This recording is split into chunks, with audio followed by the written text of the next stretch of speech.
ආයුබෝවන් සුබම සුබ දවසක් වෙන්න කියලා ඔයාලා හැමෝටම ප්‍රාර්ථනා කරනවා. ඉතින් අද මේ මම වීඩියෝ එක කරන මොහොතේ ඉඳන් විනාඩි 30කට පස්සේ ලෝකෙම බලා සිටි තවත් එක් සාමයක් උදා වෙන්න පළමු අඩිතාලම ලැබෙනවා. ඒ කියලා කියන්නේ ඊශ්‍රායලයේ සහ ලෙබනනේ හිස්බුල්ලා සංවිධානය අතර අද දින රාත්‍රී මම මේ වීඩියෝ කරන දින රාත්‍රී 12 ඉඳන් දින 10ක සටන් විරාමයක් ප්‍රකාශයට පත් කරලා තියෙනවා. ඉතින් ඒ සටන් විරාමයත් ඉතාමත් දිගු කාලයක් පවතින සෑමදාම පවතින සටන් විරාමයක් වේවා කියලා අපි මුලින්ම ප්‍රාර්ථනා කරනවා ඉතාමත් සුබවාදීව. ඉතින් මම අද මේ වීඩියෝ එකෙන් කතා කරන්න යන්නේ පහුගිය දිනවල බොහෝ අය ඊශ්‍රායල් රැකියා සඳහා ඒ විවෘත වන වෙබ් ද්වාර හරහා අයදුම් කළා. ඒ වගේම තමයි අයදුම් කරපු කලින් අයත් මේ සඳහා ඇත්තටම ගොඩක් අවධානයෙන් බලාගෙන හිටියා. ඒ වගේම සමහර පිරිසක් හිටියා වීසා ලැබිලා ඊශ්‍රායලයට එන්න ගුවන් ගමන් නවතා තිබුණු නිසා ඒ ගන්න බැරි වුණ අය. ඉතින් මේ පොදුවේ සියලු දෙනාටම වැදගත් වෙන කාරණා කිහිපයක් තමයි මේ වීඩියෝ එක හරහා දැනුවත් කරන්න හිතුවේ. ඒ වගේම මම බේත්වේගාන් වල ඉඳන් ජෙරුසලමේ පැරණි නගරය දක්වා එන ඒ මෙට්‍රෝ රථයක එන ගමන් රූගත කිරීම කළා. මොකද ගොඩක් අය කියනවා ඊශ්‍රායලයේ ඉන්න අය උණ හානිය වහලා දානවා. එහෙම නැත්නම් සංගව ගන්නවා කියලා. ඉතින් මේ තමයි ජෙරුසලම අවට තියෙන ප්‍රදේශයේ මේ සැබෑ දසුන්. ඉතින් ඔබට පුළුවන් මේ කතාව අහන ගමන් මේවත් රස විඳින්න සහ සැබෑව අත්විඳින්න. එහෙමනම් අපි මුලින්ම යමු පහුගිය දිනවල ඉදිකිරීම් අංශය, නිෂ්පාදන අංශය, හෝටල් ගෘහපාලන අංශය සඳහා වෙබ් ද්වාර විවෘත වුණා. මෙහිදී නිෂ්පාදන අංශය, ඒ වගේම තමයි යටිතල පහසුකම් අංශය, ඒ වගේම හෝටල් ගෘහපාලන අංශය කියන ඒ අංශ කිහිපයම ඉතාමත් ඉක්මනින් වෙබ් ද්වාර සම්පූර්ණ වෙලා නැවත අයදුම් කිරීමේ හැකියාව ලැබුණේ නැහැ. ඉතින් ඒ සඳහා අයදුම් කරපු හැමෝටම හදවතින්ම සුබ ප්‍රාර්ථනා කරනවා ඔවුන්ගේ බලාපොරොත්තු ඉෂ්ට සිද්ධ වෙන්න කියලා. ඒ වගේම තමයි ඉදිකිරීම් ශාස්ත්‍රයේ අයදුම් කිරීමට වෙබ් ද්වාර විවෘත වුණා. තවමත් ඔබට අයදුම් කිරීමේ හැකියාව තිබෙනවා. විදේශ සේවා නියුක්ති කාර්යාංශයේ ගරු සභාපතිතුමා කෝසල වික්‍රමසිංහ මැතිතුමා කියන විදිහට 6000කට අයදුම් කිරීමේ හැකියාව තිබෙනවා. ඉතින් ඊට පස්සේ ඔන්න තව අලුත් දෙයක් ලැබෙන්න බලාපොරොත්තුව තිබෙනවා. එතුමා සඳහන් කරන විදිහට හෝටල් ශාස්ත්‍රය සඳහා නැවත 3000කට මේ නොබෝ දිනකින් නැවත වෙබ් ද්වාර විවෘත වෙනවා අයදුම් කිරීම සඳහා. ඉතින් ඒත් එක්කම කියන්න ඕනේ යුද සමයකට පසු කාලීනව ලැබෙන කාලයේදී බොහෝ රැකියා අවස්ථා වැඩි වශයෙන් ලැබෙන්න ඊශ්‍රායලය තුළ ඉඩකඩ පවතිනවා.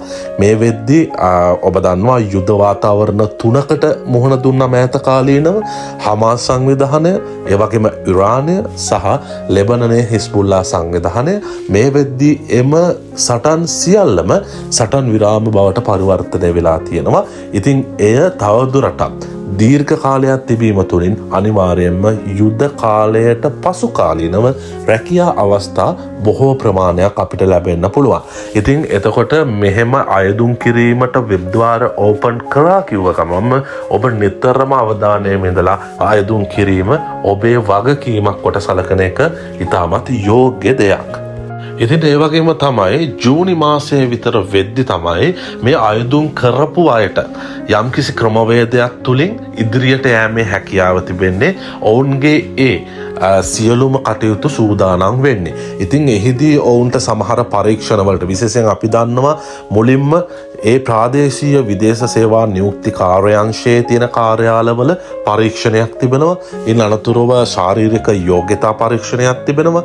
ඉන් අනතුරුව විදේශ සේවා නියුක්ති කාර්යාංශයේ ප්‍රධාන ශාඛාවේ තිබෙන පරීක්ෂණයක් තිබෙනවා. ඉතින් ඒ පරීක්ෂණවලින් සමත් වුණ අයව තමයි ලොතරැයි ක්‍රමවේදයට ඇතුළත් වෙන්නේ. ඉතින් මේක තේරුම් ගත යුතුයි. එහිදී කෝසල වික්‍රමසිංහ මැතිතුමා කියන්නේ මොකද්ද? මෙහෙම ලොතරැයි ක්‍රමවේදයෙන් ෆේල් වුණ අයට නැවත අයදුම් කිරීමේ හැකියාව තවම ලබා දීලා නැහැ. මොකද එතුමා සඳහන් කරනවා මේ ළඟදී ද බුලට් කියන YouTube නාලිකාව හරහා කරපු සම්මුඛ පරීක්ෂණයකදී ඔවුන් දැනටමත් සාකච්ඡා කරමින් පවතිනවා ඒ ලොතරැයි ක්‍රමවේදයෙන් පරාජයට පත් වුණ අයට නැවත අයදුම් කිරීමට තවමත් ඒ සඳහා අවස්ථාව ලබා දීලා නැහැ කියන එක තමයි එතුමා සඳහන් කරන්නේ. ඉතින් ඔබ ලොතරැයි ක්‍රමවේදයට කලින් අයදුම් කරලා ඒවා සඳහා පරීක්ෂණ වලින් අසමත් වෙලා තිබෙනවා නම් නැවත අයදුම් කරන්න. නමුත් කෙසේ වෙතත් ඔවුන් සඳහන් කරනවා එහෙම අමාරුයි කියලා. නමුත් ඒක අතහරින්න එපා, අයදුම් කරන්න. මොකද ඇත්තටම විවිධ පරීක්ෂණ තිබිලා විවිධ සුදුසුකම් සම්පූර්ණ කරලා ගොඩාක් අත්දැකීම් තියෙන අය සමහර වෙලාවට ඒ පරීක්ෂණ වලදී අසමත් වෙන්න පුළුවන්. ඉතින් ඒ සඳහා ඒ අසමත් වුණ අය අනිවාර්යයෙන්ම නුසුදුසු බවට පත්වීමේ හැකියාවක් අපි දකින්නේ නැහැ. ඒ නිසා මේක ඔබේ අතේ තියෙන ගේම් එකක්. ඒ හින්දා ඔබ අයදුම් කරන්න. ඊළඟ කාරණාව තමයි ඉදිරියේදී මොන වගේ රැකියා අවස්ථා ප්‍රමාණයක්ද නැත්නම් වැඩි ඉල්ලුමක් පවතින්නේ මොන වගේ රැකියා අවස්ථාවලටද කියලා ගොඩක් අය අහනවා. ඇත්තටම අපි හැංගේ හොරා නැතුව කතා කරවුවොත් ඇත්තටම ගොඩක් රැකියා අවස්ථා සඳහා වැඩි ඉල්ලුමක් පවතිනවා. නමුත් ඉතාමත් වැඩි ඉල්ලුමක් පවතින රැකියා ක්ෂේත්‍රයක් තමයි ඉදිකිරීම් ක්ෂේත්‍රය. එහෙම නැත්නම් කන්ස්ට්‍රක්ෂන් සෙක්ටර් එක. එතකොට මේසන් බාස් වරුන්, ටයිල් මේසන් වරුන්, ඒ වගේම තමයි අපි සැටලින් කාපෙන්ටර්ස් වලින් කම්බි නවන්නන් මේ අයට ඉතාමත් වැඩි අවස්ථා ලැබෙනවා. ඉතින් මේ වීඩියෝ එක බලන අහන ඔබට මම කියන්න තියෙන්නේ ඔබ ඒ ක්ෂේත්‍රයේ සමහර විට අත්දැකීම් නැති කෙනෙක් වෙන්න පුළුවන්. පුළුවන් නම් ඉතාමත් කෙටි කාලීන ප්‍රාතමාලා තිබෙනවා මේ ඊශ්‍රායල් රැකියා සම්බන්ධවම. ඉතින් නයිටා වගේ ආයතන විදේශ වෘත්ති කාර්යාංශයත් මම හිතන විදිහට ට්‍රේන් කරන තැන් තියෙනවා.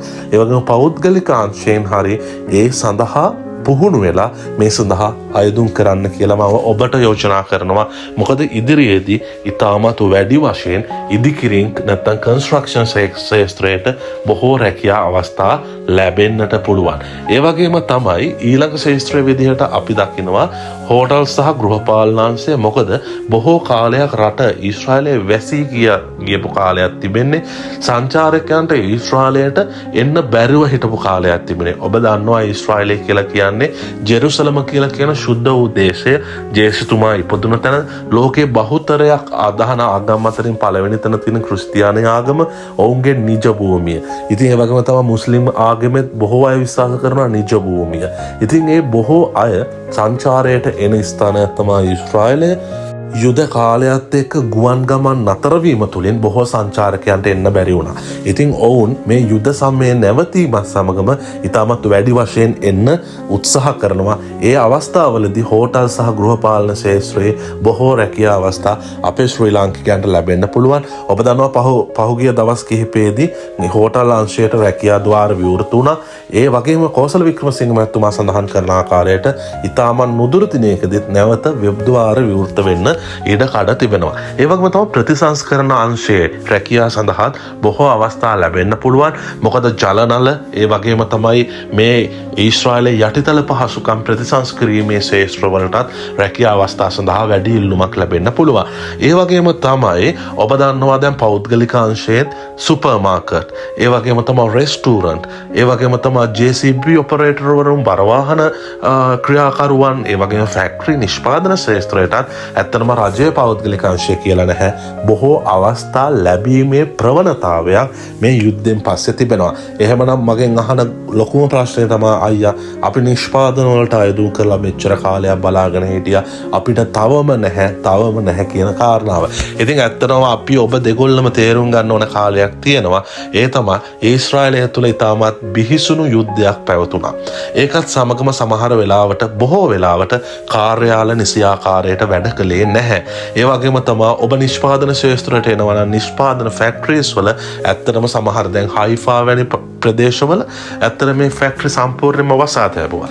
මේ වගේ කාලයක් තමයි අපි පහු කරේ. ඉතින් සමහර විට ඔබ වෙබ් එකට වැටිලා ඔබට ඇග්‍රිමන්ට් එකක් බලාගෙන ඉන්න කාලේ තමයි ඒ දේවල් වලට ඔබට මුහුණ පාන්න සිද්ධ වුණේ. ඉතින් ඔබගේ සිතුවිලි මට තේරෙනවා. ඔබ සමහර විට බලාගෙන ඉඳලා ඔබ කියනවා අපිට මෙච්චර පරක්කුයි අපිට සමහරට එන්නේ නැති වෙන්න පුළුවන්. හැබැයි මතක තියාගන්න දැන් යුද කාලයේ නතර වීමත් එක්ක ඔබට වැඩි අවස්ථා ලැබීමේ ඉඩකඩක් ඇත්තටම නිෂ්පාදන ශාස්ත්‍රයේ තියෙනවා.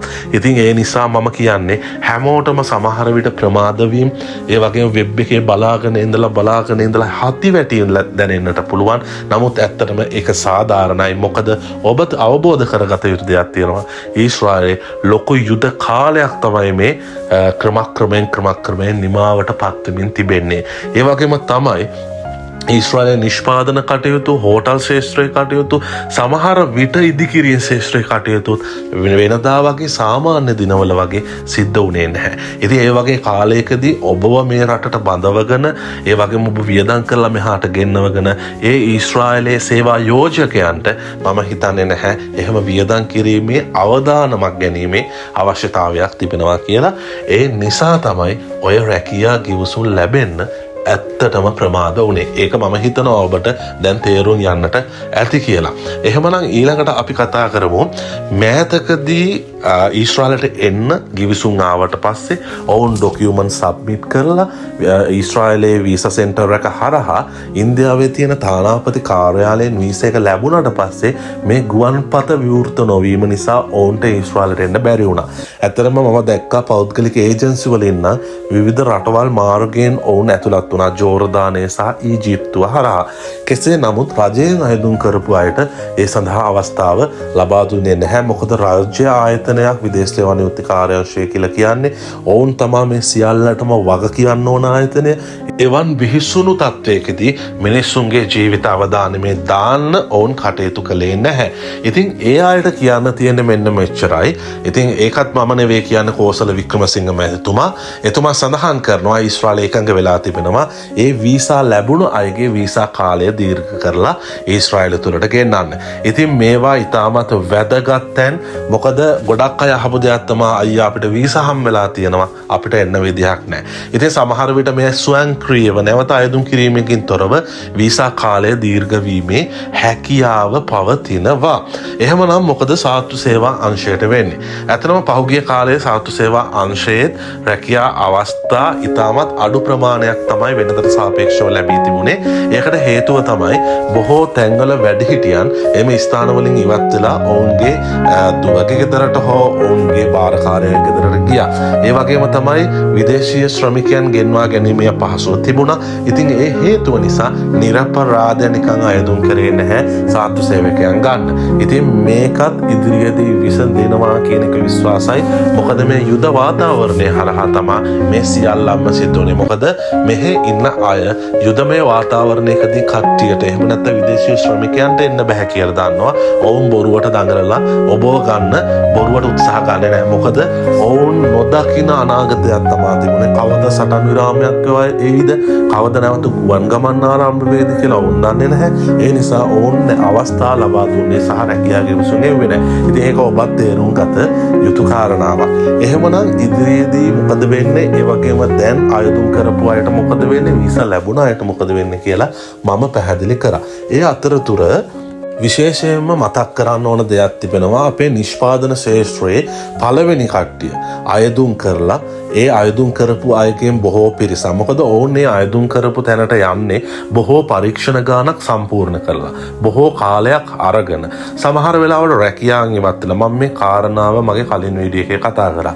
කෙසේ නමුත් ඒ අයදුම් කරපු අයගෙන් 700 ගානක් සමත් වෙනවා, 500ක් ප්‍රතික්ෂේප වෙනවා. ඉතින් මේ ප්‍රතික්ෂේප වෙන අයට විදේශ සේවා නියුක්ති කාර්යාංශය දැනුවත් කරලා තිබුණා ඔවුන්ට නැවත ලොතරැයියට දාලා නැවත අයදුම් කරනවා කියලා. ඒක අපේ කෝසල වික්‍රමසිංහ ගරු සභාපතිතුමත් ඔහුගේ සම්මුඛ සාකච්ඡාවකදී දීලා තිබුණා. නමුත් කෙසේ නමුත් ආපහු නැවත මැසේජ් එකක් එවනවා ඔවුන්ව ලොතරැයියට දාන්න බෑ කියලා. ඉතින් ඒ අයදුම් කරපු අය කබලෙන් විලිපට වැටුණා වගේ දෙයක් සිද්ධ වෙලා තියෙනවා. ඉතාමත් කනගාටුදායක කාරණාවක්. ඉතින් මට මතකයි අපේ හෝටල් ශාස්ත්‍රයේත් ඔය විදිහේ දෙයක් සිද්ධ වෙලා විදේශ සේවා නියුක්ති කාර්යාංශය නැවත ඊශ්‍රායලත් එක්ක සාකච්ඡා කරලා ඔවුන්ට අවස්ථාව ලබා දුන්නා. ඉතින් කරුණා කරලා අපි ගෞරවයෙන් ඉල්ලනවා මතක් කරනවා ඒ විදිහටම මේ සඳහා මැදිහත් වෙන්න. ඒ වගේම හෝටල් ගෘහපාලන ශාස්ත්‍රයේත් සමහර අය වෙබ් එකකින් අයින් කරා. මේ ආදී වශයෙන් සමහර ශාස්ත්‍රවල මේ යුද්ධමය වාතාවරණය නිසා වියත් හැකි එයාලා සිස්ටම් එකකින් අයින් කරා. ඉතින් ඔවුන්ට නැවත අවස්ථාවක් ලබා දෙන්න ඔබ විදේශ වනියුක්ත කාර්යාංශය ඇතුළු වගකීම් නිලධාරීන් කටයුතු කිරීම ඉතාමත් යෝග්‍යයි සහ ඉතාමත් හොඳයි කියලා මම අපේ මේ වීඩියෝ එක බලන අයගෙන් සහ ඒ වගේම තමයි මේකට කමෙන්ට් කරනවා විවිධ WhatsApp මැසේජ් යවනවා ඒ සියලු දෙනාගේම පැත්තෙන් මම යෝජනා කරනවා. ඉතින් අන්තිම කාරණාව විදිහට මම ඔබට කියන්න තියෙන මෙච්චරයි. ඊශ්‍රායලය කියලා කියන්නේ ඔය කොයි විදිහකට කිව්වත් ඉතාමත් හොඳ රටක්. මොකද අපි විදේශීය ශ්‍රමිකයන් ඊශ්‍රායලට එන්නේ ස්ථිර පදිංචිය ගන්නවත් ඇත්තටම උසස් අධ්‍යාපනය ලබනවා. සමහර අය උසස් අධ්‍යාපන ලබන එක හොඳ සුබ කාරණාවක්. මං කියන්නේ බොහෝ අය ඊශ්‍රායලයට එන්නේ මොනවටද? වැටුප් වැඩි නිසා. ඉතාමත් හොඳ වැටුපක් අපිට ශ්‍රී ලංකාවට යවලා අපේ ආර්ථික මට්ටම ශක්තිමත් කරගන්න පුළුවන් නිසා. ඉතින් ඔබ මේ වෙද්දි අයදුම් කරලා තියෙනවා නම් හෝ අයදුම් කරන්න බලාගෙන ඉන්නවා නම් මං හිතන්නේ හොඳම රටක් තමයි ඊශ්‍රායලය. මොකද 15කට අඩු පිරිසකට තමයි සුළු තුවාල මෙවර යුද වාතාවරණයේදී සිද්ධ වුණේ. රැකියා නැතිවීම සිද්ධ වුණේ නැහැ. අපි හැමෝම ඉතාමත් හොඳින් ආරක්ෂිතව හිටියා. කොහොසේ නමුත් ඔබට දැන් මේ පේනවා ඇති මේ ජෙරුසලම ඉතින් ওই විනාශ වෙලා කුඩුපට්ටම් වුණා කිව්ව මං දැක්කා උල්කාපාත වැටෙනවා වගේ ඒ අය වීඩියෝ හැදුන මේ ජෙරුසලම. ඉතින් මේ යුදමය වාතාවරණය නිමා වෙලා දවස් කිහිපයයි මේක ඉතින් අර මැජික් නෙවෙයි නැවත යථා තත්ත්වයට පත් කරනවා කියලා කියන්නේ. ඉතින් ගොඩක් අය ඊශ්‍රායලයට හානියක් සිද්ධ වෙනවා බලන්න ගොඩක් ආසාවෙන් හිටියා. ඒක ජාතිවාදයේ සමහර වෙලාවට තිබුණා. සමහර වෙලාවට සිංහල මිනිස්සු නැත්තම් අපේ සිංහල ජනතාවට විතරක් එන්න පුළුවන් රටක් තමයි ඊශ්‍රායලය. මම කියන්නේ කෙලින්ම කිව්වොත් මුස්ලිම් ජනතාවට එන්න බැරි අනිත් ජාතීන්ට එන්න පුළුවන් රටක්. ඉතින් එහිදී අපි මෙහෙට ඇවිල්ලා ලොකු ආදායමක් ලබලා අපේ රටේ අපි හොඳ තැනකට එනවා බලන්න සමහර ජාතීන් කැමති නැහැ. ඉතින් ඒ නිසා තමයි ඔවුන් විවිධ මිත්‍යා මත ප්‍රචාරය කරලා ඊශ්‍රායලය කුඩුපට්ටම් වෙන්න කියලා ඔවුන් ප්‍රාර්ථනා කරේ. කෙසේ නමුත් අපි කියන්න සතුසේ අපි ඊශ්‍රායලයේ ඉන්න ශ්‍රී ලාංකිකයන් විදිහට අපි ගොඩක් ආරක්ෂිතයි. අපි ඇත්තටම ගොඩක් සංවේදී වුණා. මොකද දිට්ටා සුළුකුණාටුවේදී ඊශ්‍රායලයේ වැඩ කරන ගොඩාක් අය ප්‍රමුඛතාවය අරගෙන මුදල් එකතු කරලා ලංකාවට කෝටි ගාණක් යවුවා. ඉතින් මේ වගේ මොහොතක අපි බලාපොරොත්තු වෙන්නේ අපේ මෙහෙ වැඩ කරන අයට ජීවිත ආරක්ෂා වේවා කියලා ආදරෙන් වචනයක්. එහෙම නැතුව ඊශ්‍රායලයේ වැඩ කරන අපිව ඉතාමත් පහත් මට්ටමකට දාලා පහත් විදිහට බැනලා පහත් විදිහට තව තවත් මානසිකව වට්ටපු හැමෝටම ගොඩක් ස්තුතියි. මොකද අපි ආරක්ෂිතයි. අපේ මෙහි ඉන්න දෙවියන්ගේ දේශයේ තමයි අපි වැඩ කරන්නේ. ඒ හින්දා අපි හැමෝම ඒ අභියෝගයට සාර්ථකව මුහුණ දුන්නා. ඉතින් ඊශ්‍රායලයේ ඉඳන් වීඩියෝ බලන හැමෝම මාත් එක්ක මේකට එකඟ වෙනවා ඇති. ඉතින් මම මේ කතා කරන යන ගමන් ඒකත් මතක් කරේ ඔබ මෙහෙට එනවට ගොඩක් අය විරුද්ධයි. විශේෂයෙන්ම ඔබගේ ළඟම කෙනා පවා විරුද්ධයි. ඒකට හේතුව ඊශ්‍රායලට ඔයා පය තිබ්බොත් අනිවාර්යයෙන්ම ඔයාගේ ජීවිතේ ගොඩ යනවා. ඒක නියතයි. ඒ නිසා ඔබ මොන තරම් බාධාවක් මොන තරම් හිතැවුලක් මොන තරම් අභියෝගවලට මුහුණ දුන්නත් කරුණා කරලා ඒ ටාගට් එක නැති කරගන්න එපා. අනිවාර්යයෙන්ම උත්සාහ කරන්න. මොකද අපි දකින්න ඕනේ සමහර දේවල් අපිට පාලනය කිරීමේ හැකියාව නැහැ. සමහර දේවල් විදේශ සේවා නියුක්ති කාර්යාංශයටවත් පාලනය කිරීමේ හැකියාව නැහැ. ඔබ දන්නවා ලොතරැයි ක්‍රමවේදය අදින්නේ ඊශ්‍රායලයේ පොපියුලේෂන් ඉමිග්‍රේෂන් ඔතොරිටි එකෙන්. එහෙම නැත්නම් පීබා ආයතනය. ඉතින් ඒකට අතපත දාන්න අපේ ශ්‍රී ලංකා විදේශ සේවා නියුක්ති කාර්යාංශයට බෑ. නමුත් අසාධාරණයට යම් කෙනෙක් පත් වුණා නම් ඒක යෝජනාවක් විදිහට ඊශ්‍රායලයේ පැත්තට එවන්න පුළුවන්. නමුත් අනිවාර්යයෙන්ම මේක කරන්න කියලා නියෝග කරන්න විදේශ සේවා නියුක්ති කාර්යාංශයට බෑ.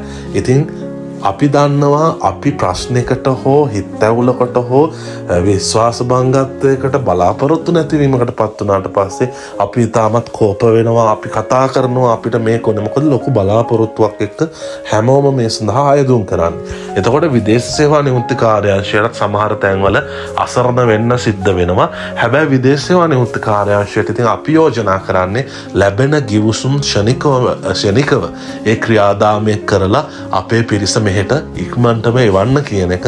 මොකද සමහර ක්‍රමවේදයන් වල අකාර්යක්ෂමතාවයක් අපි කියන කාරණාවක් නෙවෙයි. අපේ බොරුලන් ගිහිල්ලා මේ කමෙන්ට් වල බලන්න සමහර වෙලාවට සඳහන් කරනවා. සමහර අය විවිධ සමාජ මාධ්‍යවලත් ඔවුන් දානවා. ඉතින් මේ හැම දෙයක් එක්කම පොර බැදලා තමයි අපි හැමෝම ඊශ්‍රායලට එන්න දඟලන්නේ.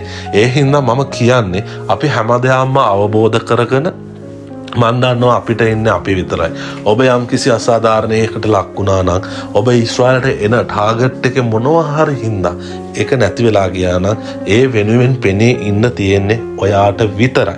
ඒ හින්දා මම යෝජනා කරන්නේ කොහොම හරි ඒ බාධක බිඳගෙන එන්න ඕන රටක් තමයි ඊශ්‍රායලය කියන්නේ. ඉතින් ඔබ තවමත් මේ ඊශ්‍රායල් ගමනට අයදුම් කරලා නැත්තම් මතක තියාගන්න මේ ගමනේදී අනිවාර්යයෙන්ම සුදුසුකම් අංක 1. මොකද සුදුසුකම් ඉස්සරදිනම් ඊශ්‍රායලට ආවා කියලා කියනවා සමහර අය සුදුසුකම් නැතුව. නමුත් අපි බලන්න ඕනේ මේ ආණ්ඩුවේදී මේ ගරු සභාපතිතුමා සහ විදේශ සේවා නීති කාර්යාංශය මේ කියන්නේ මොකද්ද කියලා. ඔවුන් නිතරම කියන්නේ සුදුසුකම්. එහෙම නැත්නම් පුහුණුවලත් ශ්‍රමිකයන් ගුණාත්මක භාවයෙන් යුත් ශ්‍රමිකයන් ඊශ්‍රායලයට හෝ වෙනත් රටවලට පිටත් කර හරිනවා කියලා.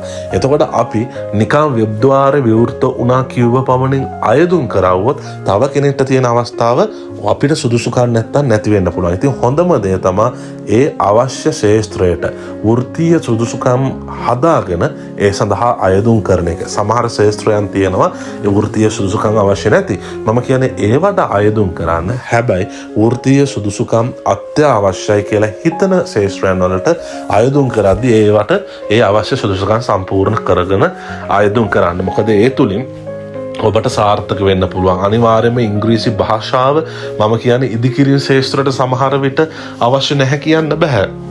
සමහර වෙලාවට එනවා. සමහර වෙලාවට අවශ්‍යයි කියලා පරීක්ෂණ කරනවා. ඒ හින්දා මහා ලකුවට නෙවෙයි සාමාන්‍ය ආකාරයට හරි තමන් ගැන හරි කියන්න පුළුවන් විදිහට ඉංග්‍රීසි භාෂාව අනිවාර්යයෙන්ම හදාගන්න. එහෙමනම් මට කියන්න අවශ්‍ය වුණේ ඔන්න ඔය කාරණා ටික. දැන් ඉතින් යුදමය වාතාවරණයේ සමනය වීමක් අපිට දක්නට ලැබෙන එක ඉතාමත් හොඳ දෙයක්. මොකද ඊශ්‍රායලයේ පැත්තෙන් සහ ඉරානයේ පැත්තෙන්, ඊශ්‍රායලයේ පැත්තෙන් සහ හිස්බුල්ලා පැත්තෙන් මේ හැම ශාස්ත්‍රයකටම ඇත්තටම ලොකු හානියක් යුද්ධයක් තුලින් ඇති වුණා. ඉතින් මේක ඔවුන් අවස්ථාවක් කරගෙන තිබෙනවා ඊශ්‍රායලය හෝ වෙනත් රටක දිගු කාලීන සටන් විරාමයකට ගිහිල්ලා සාමය ස්ථාපිත කරන්න. ඉතින් එහිදී මේ රටට එන්න බලාගෙන ඉන්න ශ්‍රමිකයන් විදිහට ඔයාලට පුළුවන් මේ සඳහා ලෑස්ති වෙන්න. ඒ කොහොමද? මේ වෙබ් ద్వාර විවෘත කිරීම හරහා අයදුම් කරන්න පුළුවන්. ඒ වගේම ඔබ මේ වෙද්දී දන්නවා ඊශ්‍රායලට එන්න පුළුවන් ශාස්ත්‍ර මොනවද කියලා. ඒ ශාස්ත්‍ර වලට අදාළ සුදුසුකම් සම්පූර්ණ කර ගැනීමත් මේ කාලයේදී කරන්න පුළුවන්. ඉදිරියේදී අනිවාර්යයෙන්ම අපේ ශ්‍රී ලාංකිකයන්ට වගේම ඊශ්‍රායලට එන්න බලාගෙන ඉන්න විදේශීය ශ්‍රමිකයන් බොහෝ ප්‍රමාණයකට ඉතාමත් සුබවාදී වෙනවා. ඉතින් ඔබේ මොනවා හරි ගැටලුවක් ප්‍රශ්නයක් තියෙනවා නම් කමෙන්ට් කරන්න අමතක කරන්න එපා. මොකද මම ගොඩක් වෙලාවට මේ හැම කමෙන්ට් එකක්ම කියවලා ඒකට පිළිතුරක් අනිවාර්යයෙන්ම සපයනවා. ඒක මට අතපසු වුණා නම් මේ අවස්ථාවේ මම ඒ සඳහා සමාවය දෙනවා. 100ත් අතර ප්‍රමාණයක් මම කොහොමත් ඒ සඳහා ඇත්තටම පිළිතුරු සපයනවා. එහෙමනම් මෙන්න මේක තමයි ඇත්තම తත්වය. ඔබ ඊශ්‍රායලට එන හීනයට වැඩ කරන්න, දඟලන්න මහන්සි වෙන්න. ඒ වගේම ධනාත්මක YouTube හෝ ධනාත්මක මාධ්‍යයන් හරහා ඒ සඳහා ශක්තියක් ලබා ගන්න. කිසිදු විදිහකට ඔබව ඍණාත්මක තැනකට ඇදගෙන යන, ඒ වගේම ඔබට මේ ගමන එපා කරන දේවල් වල බැලීමෙන් නතර වෙන්න. එහෙමනම් ඔබගේ මේ ඊශ්‍රායල් ගමන සර්ව ප්‍රකාරයෙන්ම සාර්ථක වෙලා ඊශ්‍රායලට එන්න ඔබට දෙවියන්ගේ ආශිර්වාදයේ ශක්තිය ලැබේවා කියලා වීඩියෝ එක අවසානයේ මතක් කරනවා. එහෙමනම් අපි අලුත් වීඩියෝ එකකින් හමු වෙමු. ඔබට සුවදායී දවසක්.